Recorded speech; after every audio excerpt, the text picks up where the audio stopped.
Bueno, ¿cómo están? Bienvenidos a una nueva reunión del C+. Esta vez tenemos dos presentaciones. Partimos con Vicente, que nos comentará un poco qué es lo que es 101, como ya lo avanzamos un poco en la Feria de Ciencias, esta nueva programación con voz que es súper interesante. Y por supuesto, en segunda instancia tenemos a Alonso Iberti, que creo que llegó o no llegó, pero ahí lo vi, ya no lo veo, pero nos comentará un poco la manufactura de sensores electroquímicos aplicados a la detección de glifosato. Entonces, como siempre, cualquier incidencia técnica, que acá estamos probando cosas nuevas, me comentan por chat, yo estaré bien atento. Y por supuesto, ya creo que te damos el pase, Vicente, voy a dejar de compartir mi pantalla y ya podrás compartir la tuya. Así que es todo tuyo, Vicente.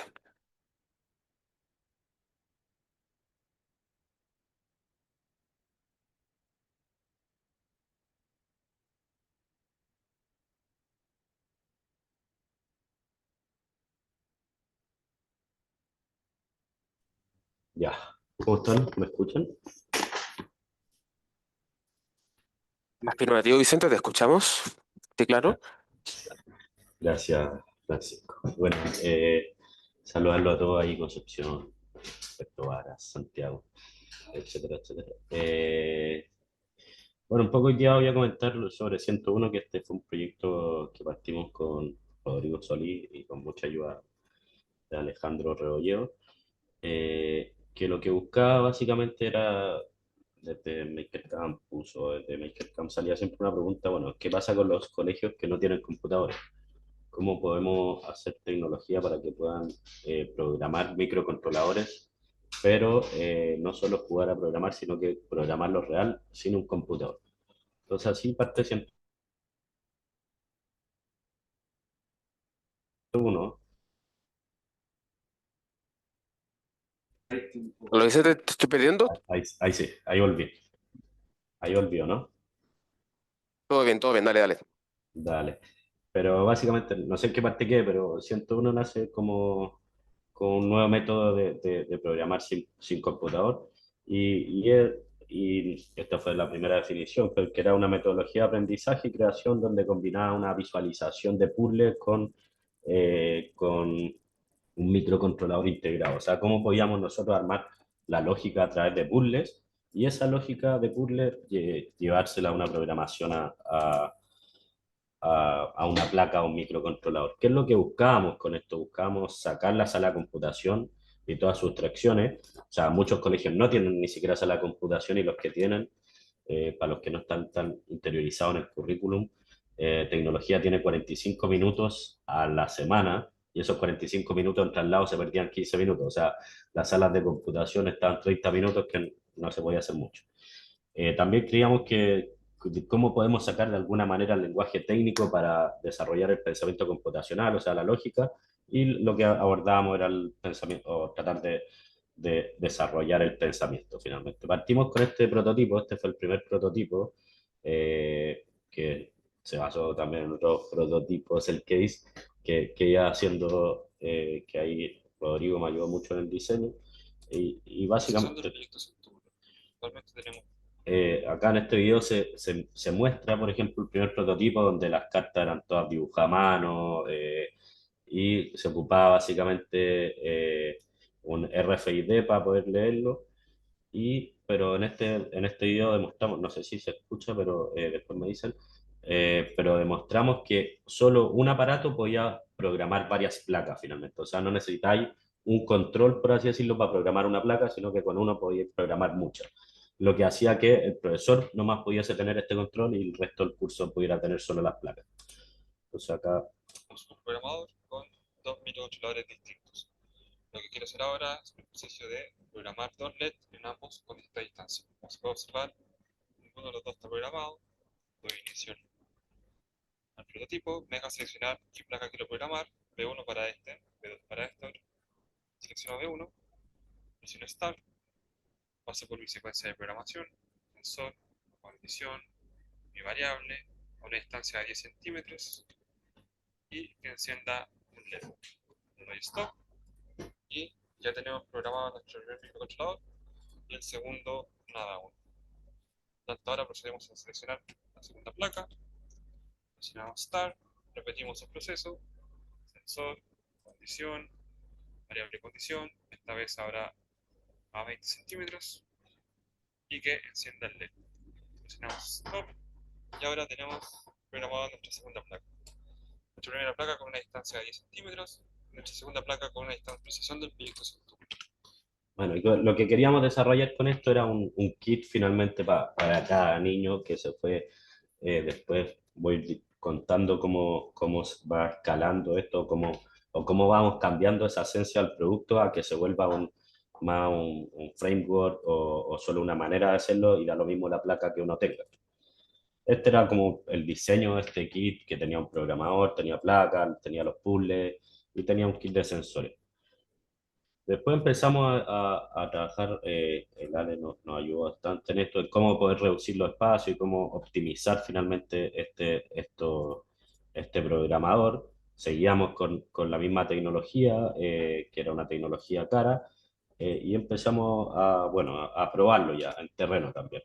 Hacíamos todo obviamente muy manual, corte láser, impresora y así pegamos las bobinas para que se pudieran ver finalmente, sin que supieran qué eran, pero así es como se desarrolla. Y pasamos de estas primeras cartas que eran de acrílico, en corte láser, o dibujadas por nosotros con papel, etcétera, etcétera, a tener un poco más profesional, entre comillas, y empezamos a testearlo ya en zonas, con personas reales.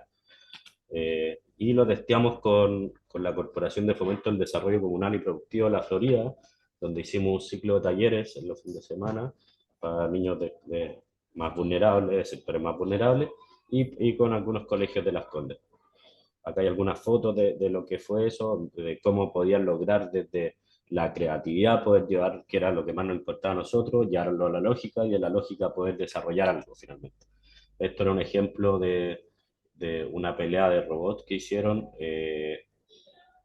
que ahí se puede ver que con muy pocos, cosas, o sea, ya de partida no había ningún computador en la sala, y un autorrobot de cartón, etcétera, etcétera, ya podían entender la lógica, programar y hacer lo que nosotros buscábamos.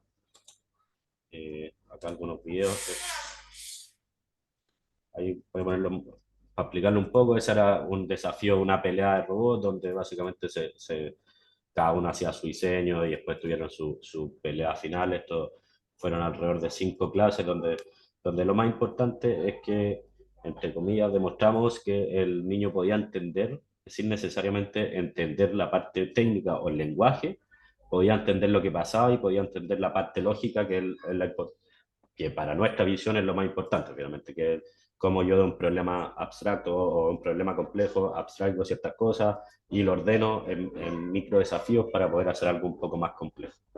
Bueno, ahí esa pelea y después, también trabajaron con máquinas Goldberg, donde también aprendían un poco de física.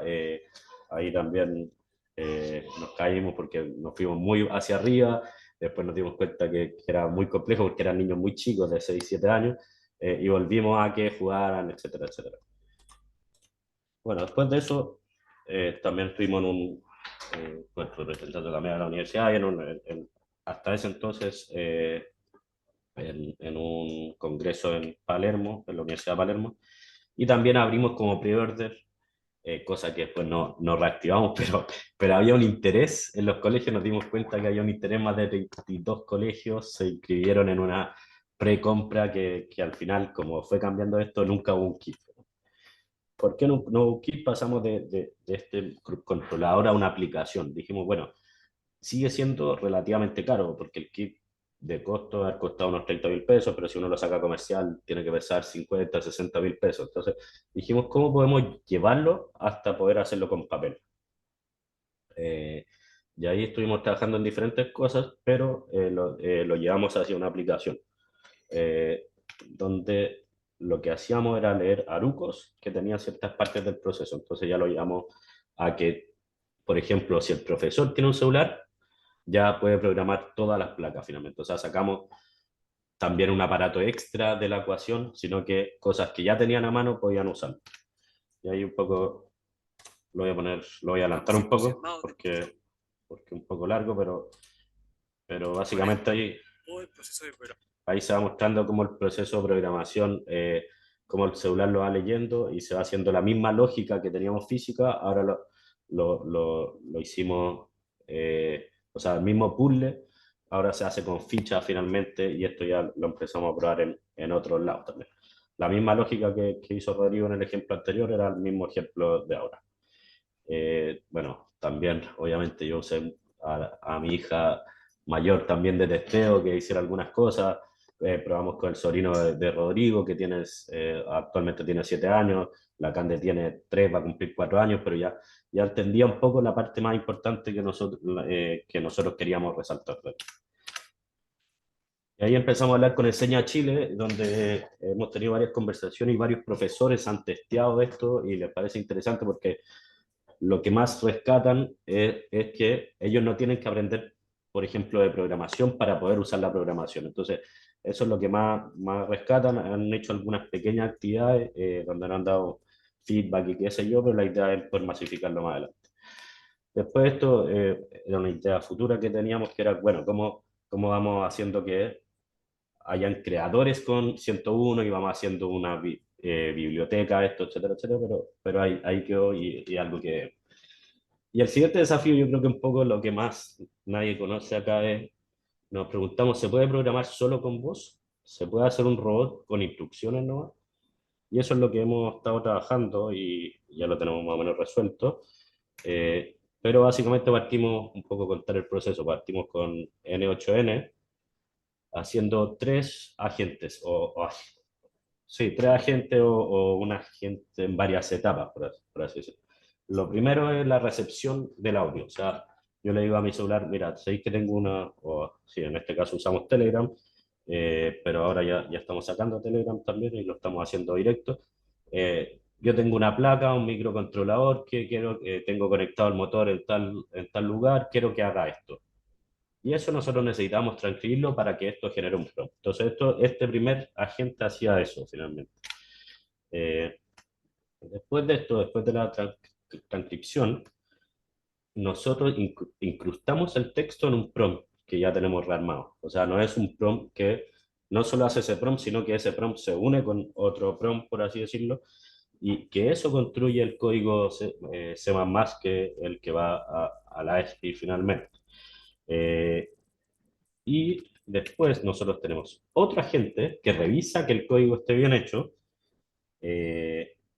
y que también, bueno, ahí se encarga de analizar todos los errores del código, de ver si lo que se quería decir está bien o no, etcétera, etcétera. Y eso lo sube a un GitHub.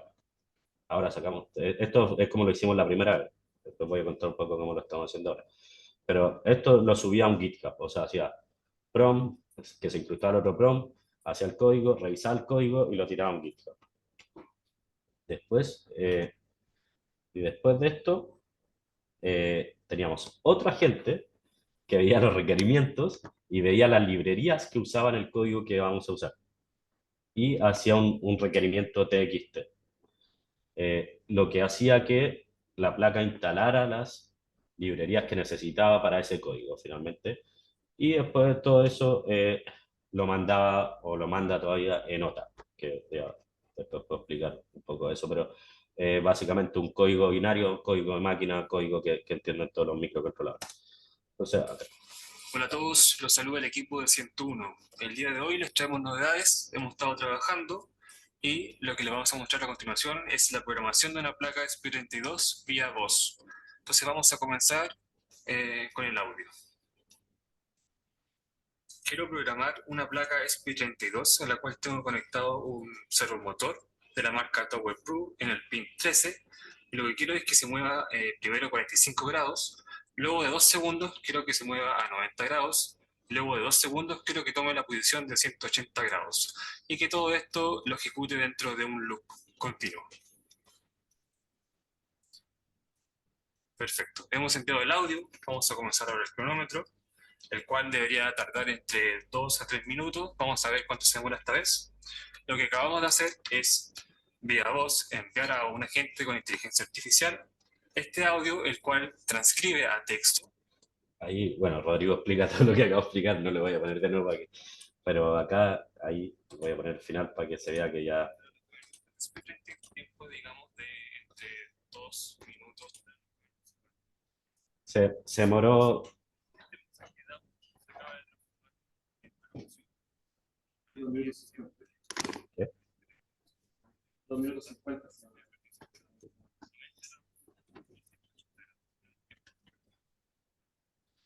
Bueno, eso se demoró 2 minutos 50. Hay varias cosas que queremos trabajar ahora, pero ya lo voy a decir. Pero lo que hicimos es que sacamos el N8N. Este era un N8N que teníamos en un servidor local, trabajamos siempre de manera local y ahora lo pasamos todo a Python, finalmente. Entonces ya no tenemos ninguna, entre comillas, uso comercial de la inteligencia artificial, aparte de ChatGPT, que es el más difícil de sacar finalmente, pero los agentes comerciales ya no los tenemos. Entonces, lo que hace es la entrada y recepción de audio, una transcripción, generación del código, extracción de las dependencias, almacenamiento local, compilación y distribución y usa el sistema OTA finalmente. Acá un poco más en detalle lo que hacemos, pero o lo que se hizo, que ya lo expliqué un poco, pero con qué tecnología usamos cada una, con Whisper, con ChatGPT 4, con el Arduino SLI, y ahí hacíamos un firmware. Lo que buscamos ahora un poco, pues, por el tiempo también, lo que buscamos es que esto pase a ser un firmware, o sea, no vender un kit, sino que más bien de cómo podemos cambiar la manera de programar de los niños independiente de la placa que sea.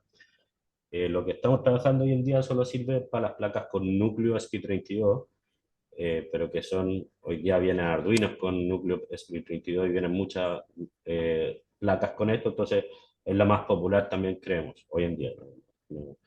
Quizás estoy equivocado en eso, pero creemos que por lo menos en educación es la más popular y la más barata y la más accesible, sacando Microbit y todo eso que también tiene un foco educacional, pero son más caros. Entonces lo que queremos cambiar es como la manera con que uno interactúa con el microcontrolador. No queremos que esto sea una empresa ni que venda aquí ni nada, sino que más bien cómo popularizar esto. Y para eso también estamos hoy en día, bueno, ahí hacemos un panel comparativo con Arduino, Makey, la Raspberry, Little Bits que están en educación. Pero hoy en día estamos estamos en conversaciones con la Secretaría de Educación Pública del país de nuestro jefe de México, pero básicamente porque ellos tienen un departamento más o menos grande de escuelas rurales. Y lo que quieren probar, y ya lo están probando, ya tienen la aplicación, etcétera, etcétera. La parte de voz todavía no la están probando, solo la parte que mostré entre medio de la máquina 1 y la voz. Y ha tenido buenos resultados finalmente, pero lo que nosotros buscamos es que si tenemos ya un poco más de evidencia reunida, es que esto se masifique finalmente, que no, es como cambiar la interacción que tiene el niño con el microcontrolador o con la robótica, y nuestra teoría es que si logramos cambiar eso, logramos enfocarnos en lo que es interesante para los niños, que es cómo pensamos de un problema complejo a soluciones en etapas más simples, etcétera, etcétera, que es como pensamos realmente todos los que estamos acá, o los que prototipamos, etcétera, etcétera. Entonces, es un poco el avance con 101, hemos trabajado harto con inteligencia artificial, han habido hartas búsquedas, yo creo, ahí estuvimos conversando con Camilo el otro día sobre eso también, y varias cosas que podríamos hacer desde el centro, pero bueno, eso es 101 y lo pusimos 101 por un poco por el juego de palabras 0 y 1 y 101 maneras de aprender. Nada, gracias. Bueno, muchas gracias a ti, Vicente. Acá, muchos aplausos por acá. Perfecto. ¿Hay algún valiente con preguntas? ¿Hay preguntas? Yo tengo una pregunta, pero más filosófica sobre la IA y cosas así. Ok, Vicente, yo quería consultarte como si te ha tocado como enfrentarte con la típica, como el típico discurso anti-IA, que los chicos deberían aprender a programar, que es importante la lógica. ¿Cómo es que enfrentas, o más bien, cómo es que tú ves el tema de la IA de aquí en adelante, o también un poco de atrás en adelante? Bueno, ahí yo puedo responder obviamente con una opinión personal, pero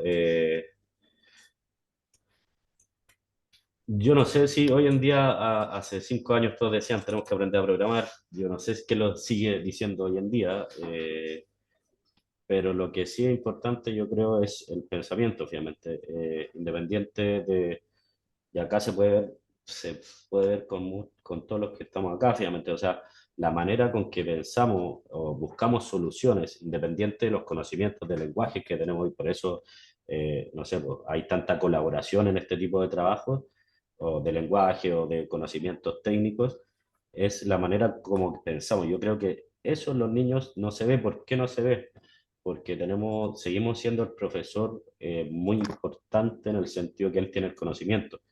Eh, la tecnología para mí ayuda a eso, finalmente, a cambiar ese paradigma más que decir tienen que aprender todo a codificar porque no van a tener trabajo después. No, si uno sabe pensar o lleva el pensamiento computacional a la práctica, independiente de la herramienta que usa, yo creo que eso es lo que cambia o diferencia a un niño para el futuro.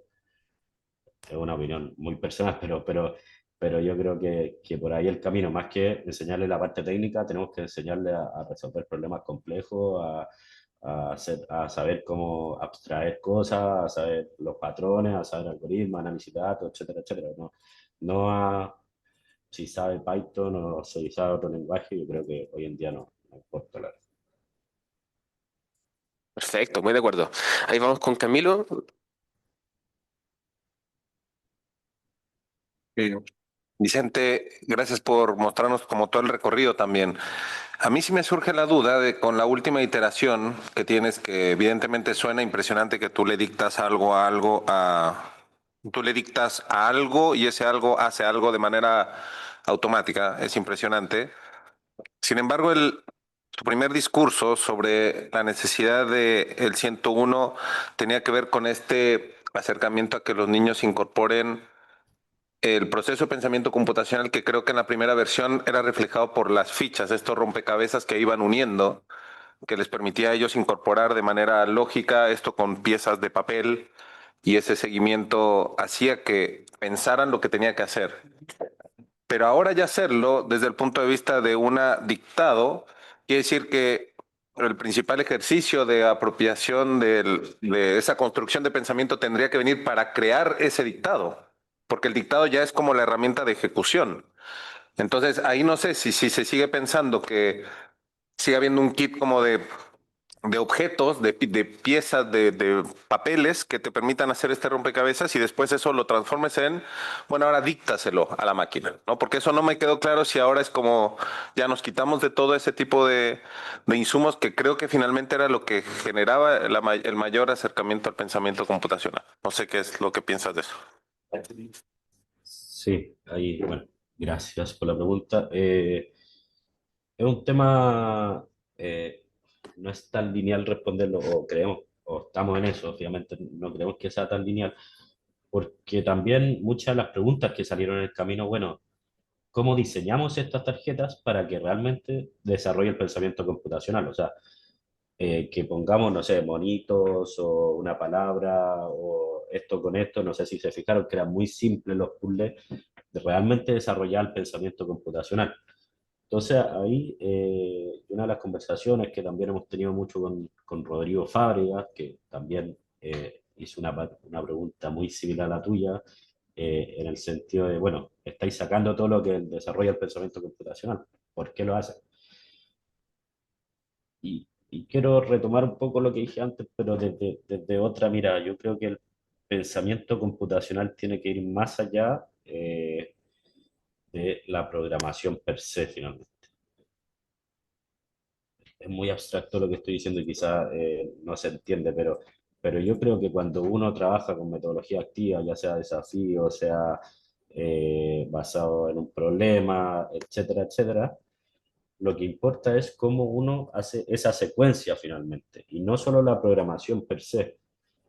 Y si logramos eso, y por eso un poco lo llamo hacia allá, eh, lo sacamos un poco solo de usar la tecnología en tecnología y en matemática o física, sino que ya podemos abrirlo, por ejemplo, al lenguaje, porque el lenguaje va a tener mucho que ver más con la interacción o con otros focos que si yo sé de código. Entonces, lo que estamos tratando de hacer, y que es difícil, y lo que queremos hacer a través de material complementario, etcétera, etcétera, es que cuando se usa el pensamiento computacional no sea la codificación, sino que sea todo el problema. No sé si me expliqué o divagué, pero creo que esa es la búsqueda que estamos tratando de hacer hoy en día. Ya, yo tengo otra pregunta. Yo sé que el objetivo de esto es justamente llegar a los colegios, aquellos que no tienen acceso quizás a computación, a programar, pero de todas maneras, igual hay colegios que tienen acceso, pero que no desarrollan este tema que es de la lógica computacional y todo. Y tú hablabas de que el costo del kit costaba, no sé, como entre 20, 30 y que si tú lo sacabas de manera comercial tendría que ser el doble. ¿Por qué no han pensado en hacerlo efectivamente comercial? Te aseguro que hay montones de juegos mucho más caros e inútiles que uno de repente compra como mamá. ¿Por qué no le han dado esa vuelta? Yo sé que el objetivo final es los colegios, pero ¿por qué no hacer un kit y que tenga acceso toda la gente que lo quiera comprar? Eh, Tan difícil la pregunta. O sea, no difíciles. A ver, ¿por qué no lo hemos hecho? Porque creemos que falta evidencia para ver finalmente lo que logra, ¿no? Por cierto que sería irresponsable vender algo como ya empaquetado y por eso yo creo que es interesante lo que vamos a hacer con México, que ya lo van a empezar a usar más, podemos sacar conclusiones, etcétera, etcétera, antes de empaquetarlo y salir a venderlo. Y eso es una mirada muy personal, porque yo creo que los grandes problemas de la educación son los productos empaquetados, en el sentido de que te dicen qué hacer, cómo hacerlo, etcétera, etcétera. Por eso nosotros buscamos que sea lo más amplio posible. Y al la industria estar alejado de la educación muchas veces o del currículum, etcétera, etcétera, al final terminan haciendo un robot en clases de ciencia y no aprendieron nada de ciencia y aprendieron de programación. Entonces, un poco lo que nosotros buscamos es no hacer eso mismo, sino más bien decir, te pasamos una herramienta para que ustedes puedan crear, pero todavía no sabemos o falta evidencia para saber si logramos eso o no, finalmente. Entonces, por eso hemos ido como paso a paso, y en ese paso a paso también ha pasado una revolución tecnológica, entonces también hemos ido avanzando en ese sentido, finalmente, pero el llevarlo a comercial creo que no estamos listos todavía o falta prueba para eso. La pregunta, Eh, José, Vicente, felicidades. Esto está increíble. Eh, eh, Va a haber un par de cosas, un par de comentarios y unas preguntas más técnicas. Creo que el mercado está lleno de promesas comerciales que no funcionan. Igual les va bien, así que tírense, porque si yo tuviera 100 pesos por cada microscopio que supuestamente de 1000X y no, igual lo compran. Quizás no es la manera más ética, pero apoyando el comentario anterior. Ok, la otra cosa es, creo que comparto lo de Camilo. Definitivamente la habilidad de editar y repensar o cambiar de parecer de lo que quieres hacer con voz es distinto a lo de las tarjetas que tenías pensado anteriormente. Pero como a mí no me interesa tener computación, ¿cómo se llama? Pensamiento computacional para mí, pero sí quiero hacer lo de la voz. ¿Puedes hablar un poquito del tech stack que casi no se veía, de cómo se cruza otra vez lo del Arduino CLI al L más N y el OT, particularmente para la gente que no sabe qué es eso, porque creo que es un tech stack súper interesante para hacer otras cosas. Y de nuevo, genial. dale, dale. Voy a compartir de nuevo para mostrarlo un poco mejor y Rodrigo también se puede sumar ahí a la conversación, que también. Rodrigo, si queréis opinar también. Eh, ¿Hay alguna parte, José, que queréis ver en particular?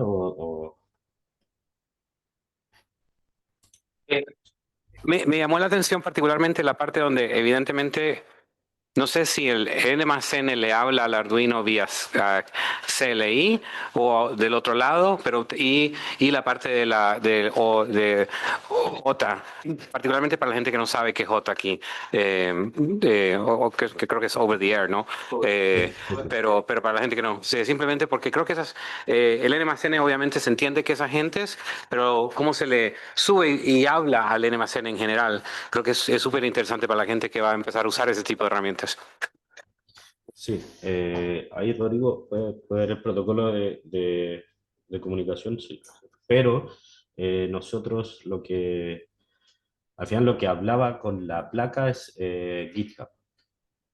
Directamente le mandaba el código. Y lo otro, Rodrigo, a ver si voy a explicar tu mayor detalles. Sí, bueno, lo que pasa es que finalmente la placa está directamente en comunicación con un repositorio de GitHub, que es donde ya todo el proceso de los agentes ya estaba realizado. Esto es decir, el código, el formato .bin, que es el binario, estaría ya, digamos, listo con toda la librería y a disposición para poder actualizarse la placa vía una conexión Wi-Fi previa. O sea, lo que quizás no se comentó dentro del proceso es que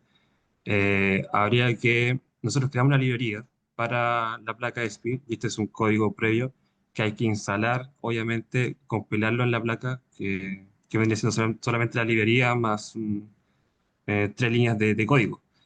Y ahí ya dejamos la placa lista para que se comunique vía Wi-Fi y esté siempre, digamos, escuchando o verificando si existe alguna actualización de una nueva programación. Pero al final ese es el último paso, que quizás Vicente no mencionó, pero esa es la parte que faltaría. Perfecto. Si no hay más comentarios, ya podemos pasar a la segunda presentación de don Alonso Iberti. Nuevamente agradecerte, Rodrigo, y agradecerte, Vicente, por la excelente presentación. Así que si me dan 2 minutos, pasamos a lo de Alonso. Vamos.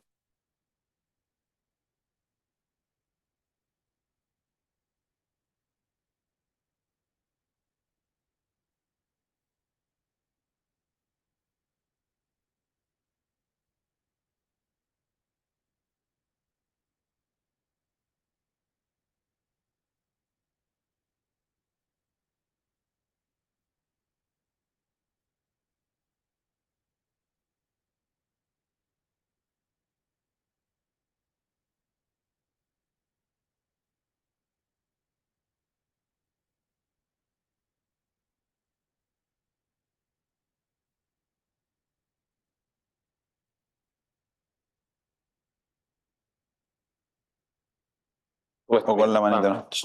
Ah, ya, estamos. Así que, Estamos. ¿Aló? ¿Ah?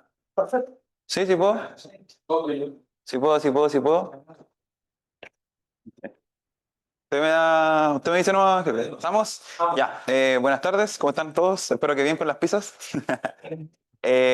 Bueno, hoy día voy a hablar un poco sobre las nuevas exploraciones que estuvimos realizando estos meses con manufactura de sensores electroquímicos enfocados directamente a la detección de glifosato, ¿ya? Que los vamos a ir viendo poco a poco, pero también no solamente enfocado en glifosato, sino que también podemos expandernos y buscar otras alternativas de otros pesticidas.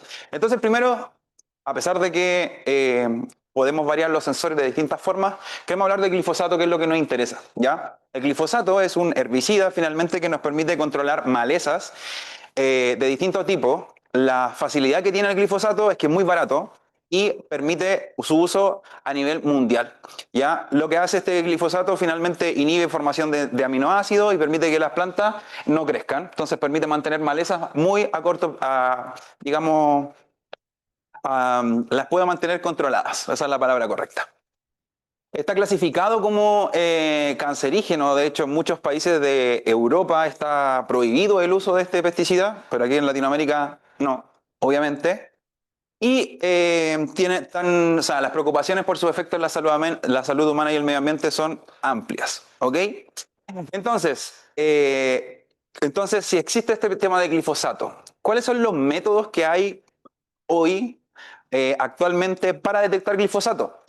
Estos métodos podemos definirlos como métodos tradicionales que algunos de ustedes conocerán, como la cromatografía líquida de alta resolución, de NHPLC, la espectroscopía de masas, y también por ahí podemos encontrar kits que permiten detectar lo que es el pesticida en situaciones, digamos, in situ. Ahora, quise hacer como un cuadro comparativo un poco para que entendamos que sí y que no, y más o menos por qué nosotros queremos desarrollar los sensores electroquímicos, que es lo que importa. La gran ventaja del HPLC y de una espectroscopía de masas, como si algunos saben, es que tiene una alta precisión. O sea, nos va a dar casi justo, o nos va a dar con muy pocas cifras significativas, o sea, con muchas cifras significativas, el hecho de a qué concentración está el pesticida, ya sea una matriz suelo que se encontró, en una matriz de agua, pero no en aire. El kit ELISA es un kit colorimétrico que cambia de color rápidamente en presencia de glifosato, por lo tanto es muy rápido de observar, de cambiar. Ahora, la desventaja de las tres, yo las sinteticé un poco, que aparte de que son costosos, que esto lo podríamos entrar a debate, qué es costoso y qué no, lo más importante es que requieren de un equipo especializado, es decir, que requieren trabajadores capaces que estudian y que saben cómo tomar las muestras, cómo tratarlas para poder incorporarlas en los distintos instrumentos o en las distintas técnicas, además de saber interpretarlas. Por lo tanto, es un tema que más allá también van a las limitaciones, que por ejemplo con la cromatografía líquida y la espectroscopía de masa tiene que ver con el tiempo y la portabilidad. O sea, podemos saber de que si yo quiero ir a mi campo a saber si tengo glifosato porque el vecino lo tiró, tengo que llevarme la muestra, ir al laboratorio, que me traten la muestra, que la muestra tratada recién la metan en el instrumento y que me reenvíen los datos. Por lo tanto, en calidad-tiempo, este tipo de instrumentos, a pesar de que tengan mucha precisión, es mucho tiempo el que se demora para poder encontrar si hay o no hay, o cuánto hay de lo que estamos buscando.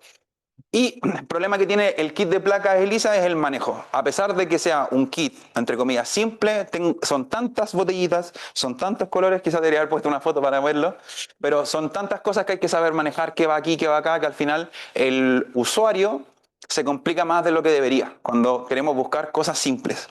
Entonces, para esto, nosotros estamos desarrollando un sensor electroquímico, ¿ya? Que esto lo vamos a llamar como electrodos, ya no tan serigrafiados, pero en un principio electrodos serigrafiados. ¿A qué me refiero con electrodos serigrafiados? Que es esta imagen que vemos acá. Pero primero, antes de hablar del electrodo serigrafiado, hablemos del dispositivo electroquímico, que es lo importante como la definición, para los que no estén tan cercanos. Y es que realmente lo que pasa es que estos dispositivos electroquímicos, a partir de un cambio químico, generan una señal eléctrica. Y a través de un instrumento, yo puedo detectar esta señal eléctrica y hacer asociaciones con respecto a la concentración de lo que estoy buscando de mi analito, que en este caso estamos hablando del glifosato, y podemos saber su concentración. ¿Y cómo funciona esto? Con química de redox, oxidación-reducción, juego de electrones. Electrones por aquí, electrones por allá, energía por aquí, energía por allá, la detecta. Ese es el base o el fundamento. Ahora, existen distintos tipos de electrodos, ¿ya?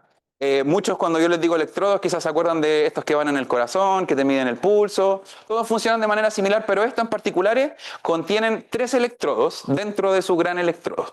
Y los quiero mencionar un poco para que nos vayamos entendiendo. Entonces, el primer electrodo, y yo diría que un poco el más importante, bueno, en realidad los 3 son importantes. El primer electrodo es el electrodo de trabajo, que lo podemos ver aquí al centro, que en este caso es un círculo. ¿Ya? Este electrodo de trabajo, ¿por qué va a ser el importante? Porque es ahí donde va a ocurrir la reacción química, donde yo voy a ceder electrones o voy a ganar electrones, ¿ya? Después tengo el electrodo de referencia, que cuando yo quiero saber el movimiento de estos electrones, yo necesito compararme algo para comparar este flujo de energía, porque si no la energía solo fluctúa. Necesito un punto de donde apoyarme, y ese punto para apoyarme es el electrodo de referencia. Y por último, y no menos importante, tengo el electrodo auxiliar, que en este caso, o el counter electrode, que me va a permitir el flujo de corriente para completar el circuito. ¿Cómo funciona esto? Porque lo vemos aquí y se ve muy grande, pero son chiquititos, ¿ya? Y nosotros necesitamos depositar una gota, dependiendo del tamaño, puede variar entre 15 a 100 microlitros, por decirles algo. Y la gracia es que la gota cubra tanto el electrodo auxiliar como el de trabajo y como el de referencia. Entonces, de esa manera, con la gota y todos unidos, puedo cerrar el circuito y Lo importante aquí es que en el electrodo de trabajo yo voy a poder, esa área es la que a mí me interesa para poder definir esta reacción redox, de alguna forma. Bien, entonces, bueno, eso ya lo dije. Ahora, ¿cuál es lo importante? Porque este electrodo finalmente, ¿qué es lo que va a tener? Tiene carbón, generalmente son de carbón. Todo esto es de carbón y la referencia generalmente es plata, que está estandarizado que sea de esta manera. Ahora, ¿cómo lo hacemos para detectar glifosato? Porque, claro, si yo tengo este electrodo y yo quiero detectar, no sé, lo que sale de los autos, los Vitex, por ejemplo, o lo que yo quiero encontrar lo que tiene el RAID, lo que tiene algo. ¿Cómo lo hago? Para eso yo necesito llegar al siguiente paso, que es el dopaje. ¿Qué es el dopaje? Es la modificación del electrodo de trabajo.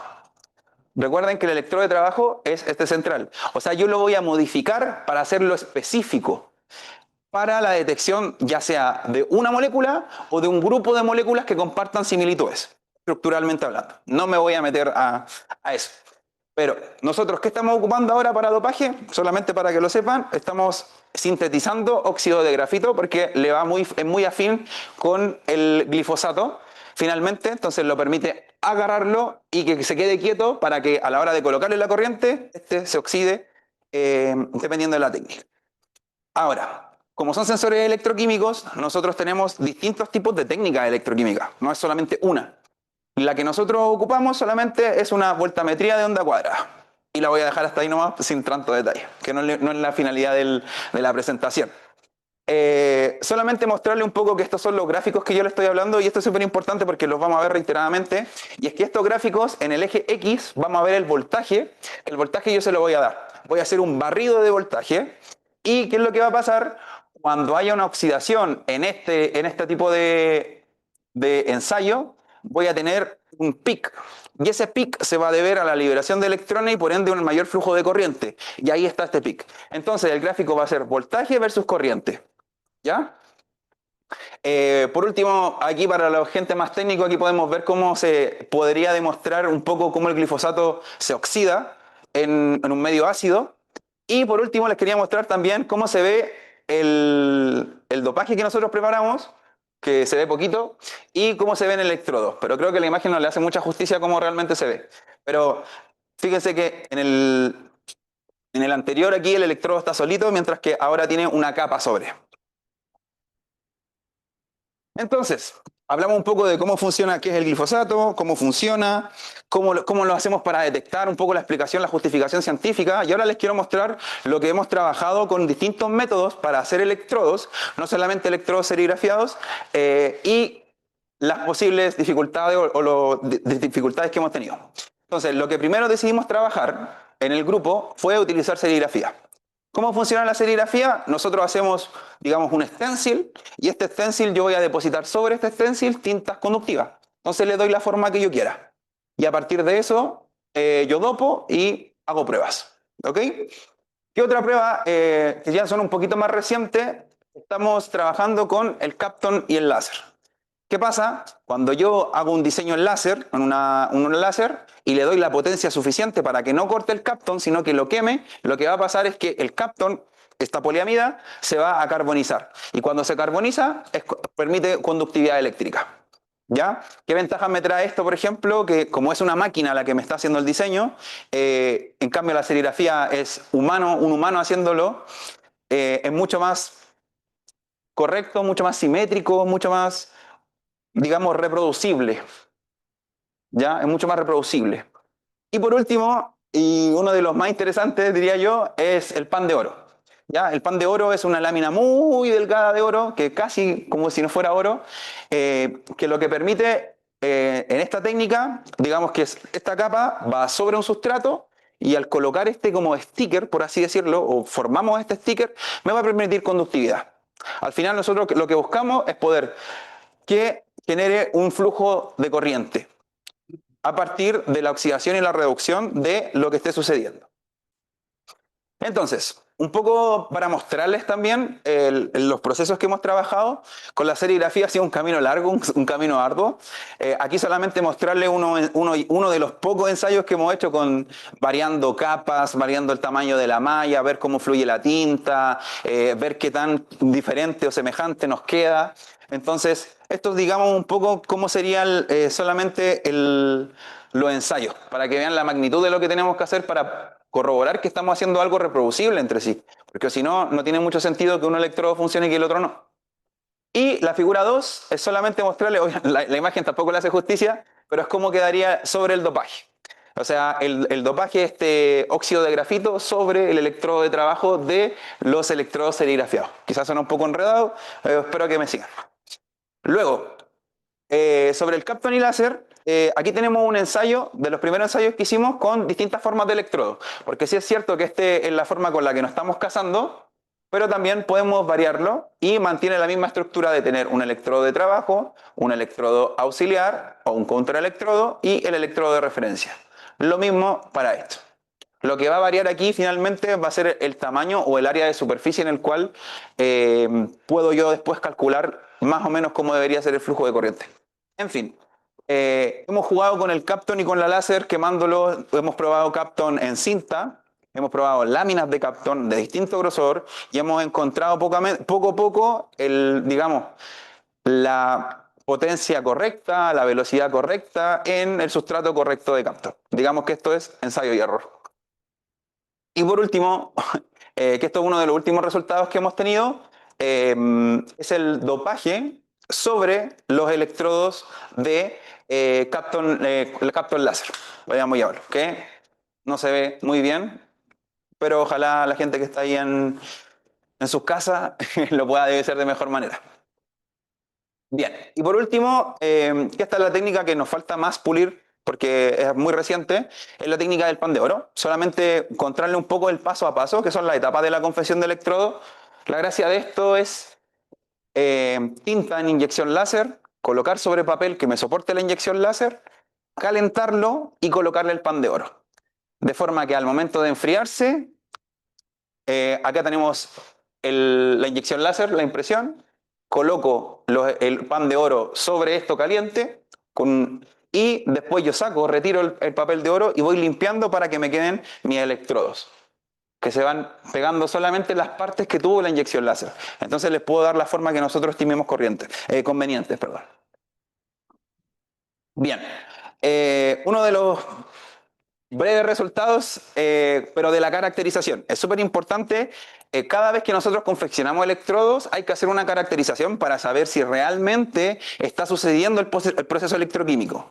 Los procesos que son de caracterización siempre medimos conductividad, es lo primero. Calculamos conductividad y medimos la resistencia de estos electrodos para saber cómo me va a afectar a la hora de medir la corriente. ¿Ya? Y también hacemos un ensayo electroquímico estándar, digamos, que es una voltametría cíclica, que tiene que haber estos dos peaks presentes, que muestra uno la oxidación y otro la reducción.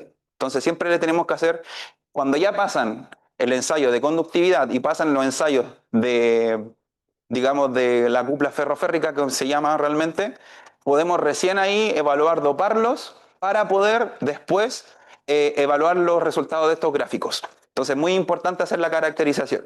Y con respecto a la caracterización, ya lo hemos hecho con el Kapton láser. De hecho, nos queda pendiente los ensayos con el pesticida. Y con el pan de oro aún nos faltan, tenemos tema ahí con la reproducibilidad y de cómo llegar a los electrodos correctos para que todos nos salgan, entre comillas, iguales, o lo más similares posibles. Ya, y aquí no los quiero abrumar mucho, pero estos son un poco de los gráficos que hemos obtenido con el glifosato. Esto es nosotros con los electrodos. Ya los confeccionamos, luego los dopamos, pasaron la etapa de caracterización, los dopamos y después ensayo glifosato para poder medirlos. Y estos son los resultados. Sin tanto esfuerzo, en la línea azul es el electrodo sin dopar. Es un electrodo sin dopar que yo solo le eché glifosato. Para saber cómo es la señal, tengo que tener un control, una referencia, ¿no es cierto? Entonces aquí podemos ver que se ve estático. Mientras que para los demás electrodos que son réplicas, es decir, que yo hice este ensayo por 7, son 7 electrodos distintos, dopados de distinta manera, y podemos ver estos gráficos que no son tan bonitos, realmente. Solamente tengo dos colores, que es el naranjo y el celeste, el cual se presentan estos peaks, y de hecho aquí no está bien barrido tampoco, y esto es porque fue uno de los primeros ensayos que hicimos con los electrodos que hicimos a partir de la serigrafía. ¿Cuál era la serigrafía? El método que estábamos acá, el método humano, que teníamos que estar nosotros pasándole la tinta, nosotros, mucha mano humana, mucho error, finalmente. Y por último, estos ya son un poquito más prometedores, que estos son también los resultados del glifosato, pero con los electrodos de Kapton láser. Estos que están viendo acá son estos ensayos con estos electrodos, en los cuales ya mejoramos el proceso de confección del electrodo, y aquí podemos ver nuevamente que tengo el control, que en este caso la curva se parece bastante a la anterior, a pesar de que eran electrodos distintos, pero aquí yo puedo ver un símil en los peaks. ¿Qué es lo que tienen que entender de este gráfico? Es que la variable de voltaje, esta variable se la obtenemos nosotros.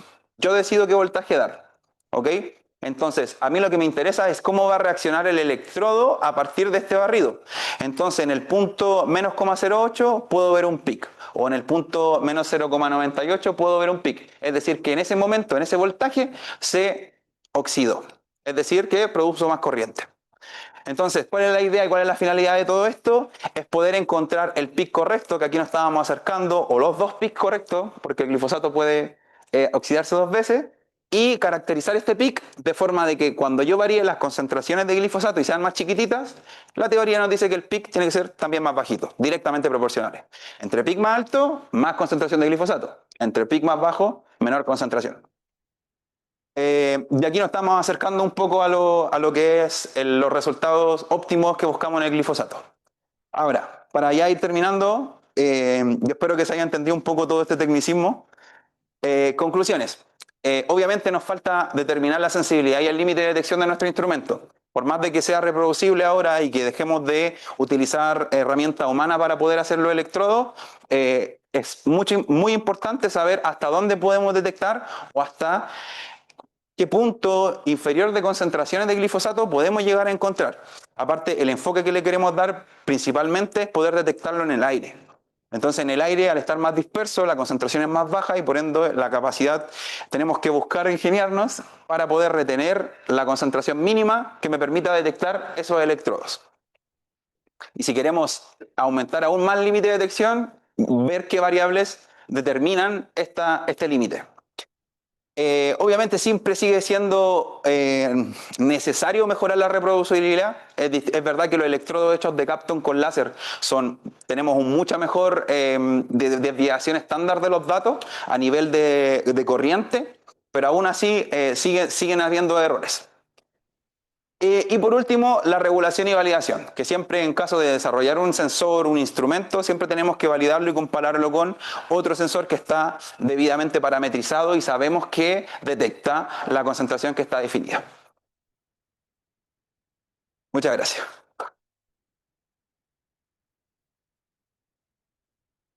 Bueno, muchas gracias a ti, Alonso. Ya veo una pregunta de José. Alonso,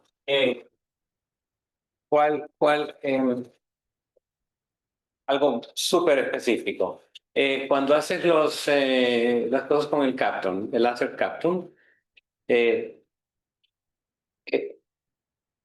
los trazos de láser son grafeno.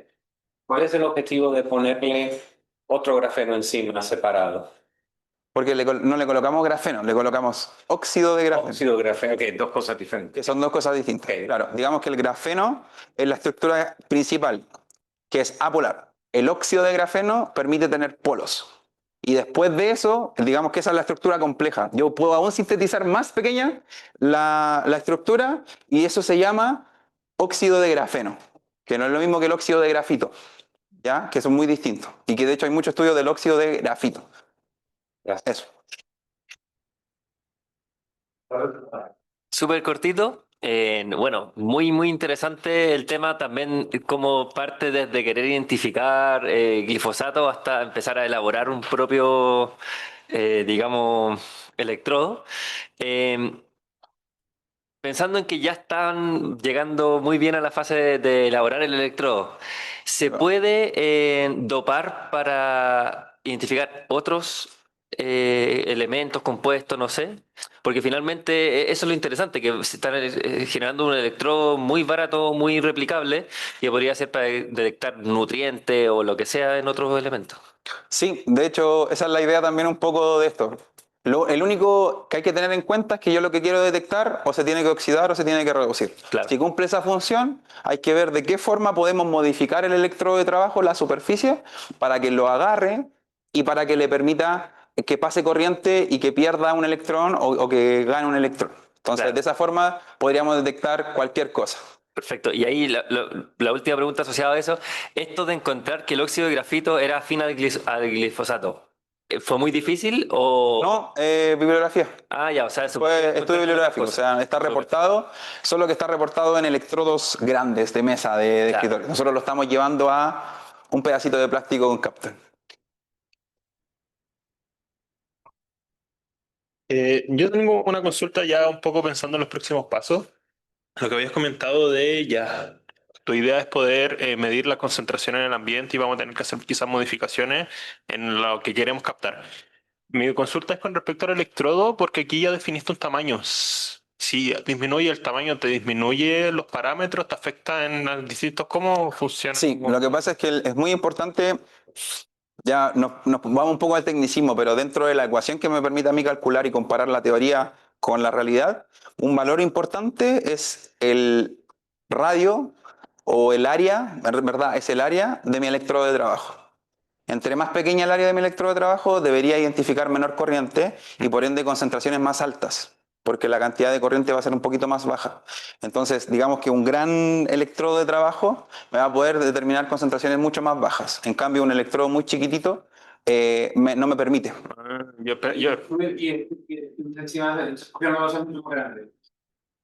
Solo para hacerlo portable. Sí, o sea, como ir agarrándolo así como una cartulina podría ser también. ¿También? Es que claro, porque aquí lo que necesita es que la gota te entre en contacto con los tres electrodos, entonces quizá disminuir ese espacio y yo también pensaba el otro sentido de que claro, si aumenta la superficie, la resistencia es mayor, pero si no es así, entonces claro, como... Bueno, en realidad lo que estamos ahora es como definimos un tamaño inicial, así como realmente partíamos como 3 centímetros por 1 centímetro el tamaño de un electrodo total, después lo fuimos agrandando porque lo que nos importa ahora en este momento es que funcione. Sí. Cuando funcione, optimicemos. Entonces, a partir de eso podemos ir achicando o agrandando o según lo que queramos llegar o el proyecto en el que estemos llegando. Entonces, eso. Bueno, eso Como que es importante, lo tenemos en consideración, pero primero que determinemos ese pic, con ese tamaño. A partir de ahí podemos variar. Gracias. ¿Hay alguien en el Zoom, no? ¿Quieres empezar con el Zoom? Alguien me levantó la mano, así que adelante. El iPhone levanta la mano. Sí, soy yo. ¿Se puede preguntar? No sé si se me escucha. Sí, se escucha. Se escucha. No, ¿Quién súper es yo? interesante. Perdón. Chuta, no escuché. Sí, te escuchamos, pero ¿quién eres? Porque no se ve el nombre. Soy Luis Gómez. Luis, ya, perfecto, pues se va. ¿Cómo están? Oye, bueno, primero felicitarlos, el trabajo es súper interesante, la verdad que nunca me había metido a esta área y me parece genial. Hace mucho tiempo que no veo los temas electroquímicos. Te quería preguntar un poco acerca de eso.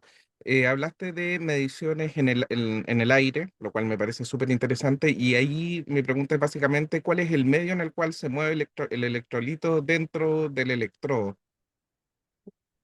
¿El analito sobre el El electrodo? Sí, sí. Sí. Actualmente los ensayos lo estamos haciendo en medios líquidos. El analito lo tenemos en medios líquidos. Todavía no nebulizamos o vaporizamos o atomizamos el pesticida. Primero queremos determinarlo en medio líquido, que es un poco más fácil que en método gaseoso principalmente. Ya, perfecto. Y una pregunta, el otro, la detección de los compuestos principalmente lo hacen por el voltaje a la cual ocurre el pic, ¿cierto? Exacto. Ya, perfecto. Entonces en ese sentido es específico. Claro, sí, igual hay varias técnicas en las cuales va a depender un poco. La verdad es que la electroquímica no se basa en una ciencia cierta en el sentido de que no solamente con un tipo de voltametría voy a poder encontrarlo. O sea, a veces hay que ir variando lo que uno va descubriendo. Estos valores de voltaje que yo puedo mostrar acá, realmente nosotros vamos haciendo pruebas y vamos modificando los parámetros, porque va a cambiar todo. Como nosotros estamos confeccionando el electrodo y no está parametrizado, tenemos que ir encontrando cómo y cuánto barrer. Ya no solamente no lo expliqué un poco, pero estos son muchos puntos, son puntos por segundo y que también nosotros determinamos. Entonces realmente para electroquímica hay que variar un montón, encontrar más o menos por dónde va el juego y a partir de esto quedarnos estandarizados ahí. Como en este caso, que ya entendemos un poco que entre -1 y 2 se varían nuestros peaks en nuestros electrodos, porque en otros electrodos podría ser distinto. Lo importante aquí es el peak y el potencial donde está el peak. Súper. Muchas gracias, Alonso. Yo solamente quiero hacer un pequeño comentario antes de cierre. No fue queriendo, pero sí los proyectos que hoy fueron mostrados, en ambos hubo una participación muy fuerte de Rodrigo Solís. Y también un poco de reconocimiento. Rodrigo Solís va a dejar de trabajar en el centro. Oh. Han sido muchos años que ha estado con nosotros colaborando. Varios de esta mesa han colaborado con él y se están llevando algunos la sorpresa por acá, Rodrigo. Y nada, también también aplaudir todo el trabajo que hizo haciendo este tipo de pruebas que se hicieron en Maule, porque ahí hay un tema importante con los temas de los pesticidas y evidentemente le estuvo explicando en el 101 todo la guía ahí de la programación que se estuvo ejecutando. Así que simplemente una pequeña mención y agradecer todo el apoyo que nos estuvo ofreciendo todos estos años. Gracias, Rodrigo.